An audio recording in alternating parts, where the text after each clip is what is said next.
دنیا کو دکھایا جا رہا ہے کہ یہ صرف دو ملکوں کی لڑائی ہے، مگر کیا آپ نے کبھی سوچا ہے کہ امریکہ ایران کے ساتھ جنگ کرنے کے لیے اتنا بے چین کیوں ہے؟ کیا یہ واقعی صرف ایٹم بم کا ڈر ہے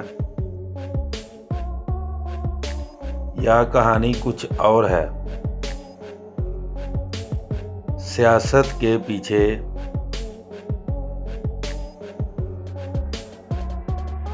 ایک خوفناک کھیل کھیلا جا رہا ہے۔ امریکہ کی اصل نظر ایران کے تیل اور اس کی خاص جغرافیائی اہمیت پر ہے۔ ایران کا آبنائے ہرمز پر قبضہ امریکہ کی رگوں میں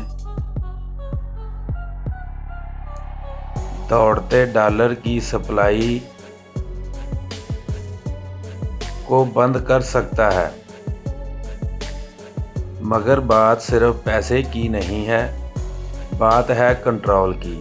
امریکہ چاہتا ہے کہ مشرق وسطیٰ میں کوئی بھی ایسی طاقت نہ بچے جو اسرائیل کے لیے خطرہ بن سکے۔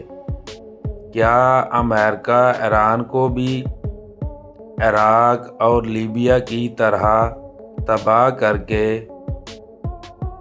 وہاں اپنی مرضی کی حکومت لانا چاہتا ہے؟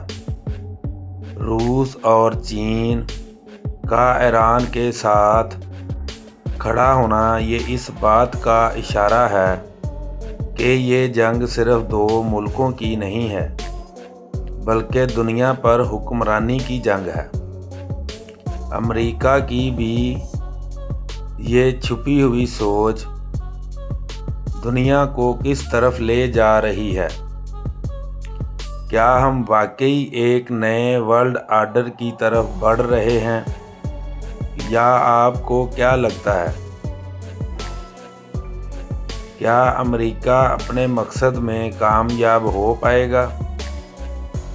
کہیں ہم ورلڈ وار 3 کی طرف تو نہیں جا رہے؟ کمنٹ میں اپنی رائے دیں اور مزید ایسی چھپی ہوئی حقیقتیں جاننے کے لیے ہڈن ریالٹی کو فالو کریں اور اپنے دوستوں کے ساتھ بھی شیئر کرنا مت بھولیں۔